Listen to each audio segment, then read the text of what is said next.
That's what I wanted to play. All right, well, he better not get caught in this Pokeball then. I bet that's like the zoo, except nobody comes to see you. What if you have a trainer that loves you a lot and he trains hard with you? I don't know. This morning on YouTube, I was watching this lady teach gorilla sign language. Okay, I can't talk about it just yet. Yeah, right. We have our Terran player dominating in game number 1. His ID is Slayers MMA.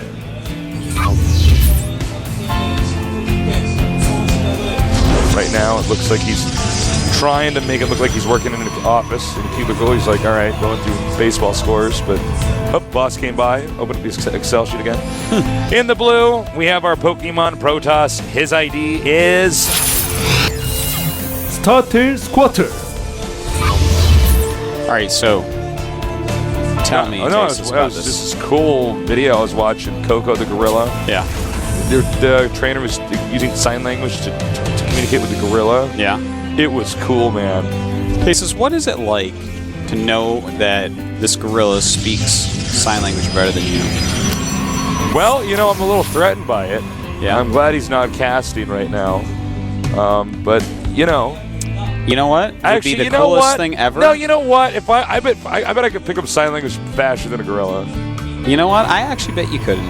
I bet the gorilla would always be better than your sign language. Well, I hope you're watching, Coco, and I hope there's somebody there that can explain this to you in sign language so you can know you're going down. You know what would be awesome? To make the GSL truly global? Coco should sit next to us and translate what we're saying into a little screen for people who are deaf. Like right at the bottom right. We don't need this little box at the bottom right side of our screen. You could have Coco down there. Yeah, doing sign language. Yeah. He'd be just saying stuff like Coco want banana. No. He'd be translating stuff like, oh, now Artosis is just saying mean things about this player. Don't listen to him. This is really bad. Artosis is a biased commentator. Coco's like, this is actually going to be a 3-Rax rush. Artosis doesn't know what he's talking about. I'm like, listen, Coco. I'd break your little gorilla fingers if they couldn't break me and turn me into orange juice. Yeah, man. Stupid Coco. Actually, now I feel threatened. Coco's too powerful, man. We gotta stop her. I wonder if you could teach a gorilla how to play a video game. Of course. You kidding me? Not StarCraft, but another video game. I know that there's an orangutan. I heard there was an orangutan that could actually change channels on a TV. You would just watch different TV channels. Wow. And that's what you got to wonder is what does the gorilla watch? Price is Right, obviously. Anyways, we have 2 racks out in the map right now. And Squirtle, he is getting... It's obviously Price is Right. Still laughing. That's what people watch during the day. Come on. Well, you know what? It better be reruns, because Drew Carey and The Price is Right. Give me a break, Tasteless. Oh, yeah. I don't know who came up with that idea. I don't know. So Squirtle right now needs to get a lot of stalkers out, because there's a lot of Marines on the way. Yeah, this is a rush, and this game could end very quickly. Now, the question is, when is he going to know that the rush has actually happened? Don't do it! It's a trap! And now he's in a lot of trouble. Yeah. Now, we don't have SCVs coming as well. MMA is actually going to expand behind this, but this is going to be hard for him to hold off. He's going to have to really utilize that high ground. He has killed off one SCV. All right, he's got to cover this SCV. Now, that is a stalker in the yellow. You know, the problem here is if he's targeting Marines, then the SCVs are going to be able to stop to build that bunker. Once the bunker's up, it becomes really hard for Squirtle to actually hold on to the Nexus. Bunker is going to get up. It does indeed look like it. No, man, maybe not. He needs to target that SCV immediately. That's what's important. Get the SCV. Oh, my God, and he got it. He got it. Big move by Squirtle here. And that was close. Yeah, that was actually really well handled by Squirtle. He had no idea whatsoever that this was coming, and he has held it completely. And he's in a great spot now. He has that Nexus up. MMA has started his new base. Do you counter push now with the stalkers? I mean, that would make a lot of sense, right? You can move out on the map. You're probably going to be able to get the stray Marines. I would say as that Warp Gate's finishing up, yeah. Because with the Warp Gate finishing up, you're going to be able to get enough stalkers quickly enough to defend any counterattacks. And he's just going right through the center. It's a good move by Squirtle. Now, MMA should have started a bunker already. He has, in fact. But will it be up in time? He's going to have to utilize this high ground against these low hit point stalkers. All right, and well utilized. He has done it. Yeah. Held him off. Note he's only mining in 1 gas. I don't. Can you double check that, Artosis, on our They both have 2. Okay, no. He just started mining. So I was gonna say, man, you're only mining from 1 gas. You have 2, but you're making another 2. That doesn't make any sense. So, well, all right. So right now we have 34 SCVs, 35 probes to 25 SCVs. So nice economy there for Squirtle, but of course Double Mule is going to help him out. MMA getting very defensive at this point. What will Squirtle actually do from here? It looks like he's going to... I really like this choice, Tasteless. He's getting Double Forge.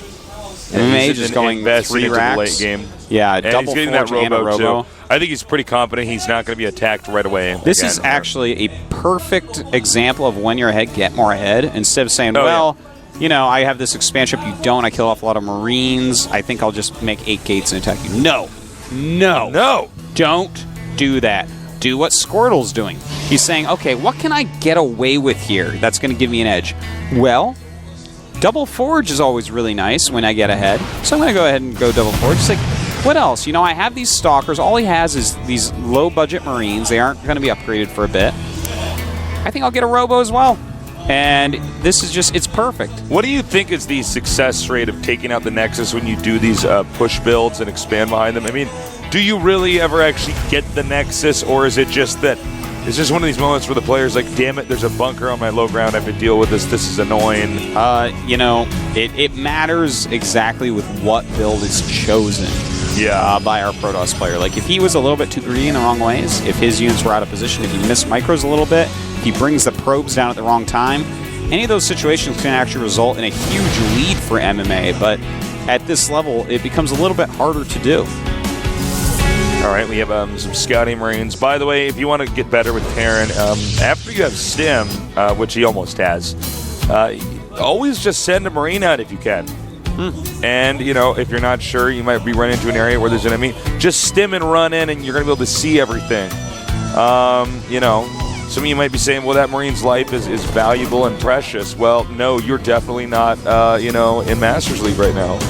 That's true. That's true. You have to hate all your units. I don't care about my units' feelings or dreams or hopes or But some of you should, because some of them are actually important, like sentries. I care about the sentries, yeah. No, the sentries, yeah. Look, man, when I have sentries, I want them to go to private school.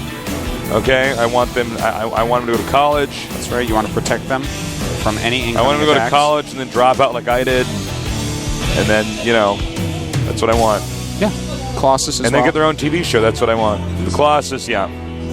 Although, the Colossus actually not as much. As long as it can die as long as all the infantry are dead.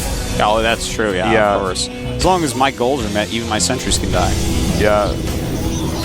Well, no, you kind of have to keep those. You kind of always got to keep them alive. All right. So life is not valuable in StarCraft. Life is not a precious thing. That's not. No. You know what? The Queen. Never want the Queen to die. Well, she's a queen. Yeah, she's the Queen, man. Oh, here we have a drop coming in right now. Oh. Well-placed units there by Squirtle. He knows exactly what's going on. He does have 2-2 on the way, as well as Thermal Lance and Blink. What do you think about the 2-base getting the Colossus 2 with this? I love it. I love it. It is, the great thing about Colossus, right now, the current current plan for most people includes, charge lots and a lot of Side Storms, some Archons, that type of thing, right?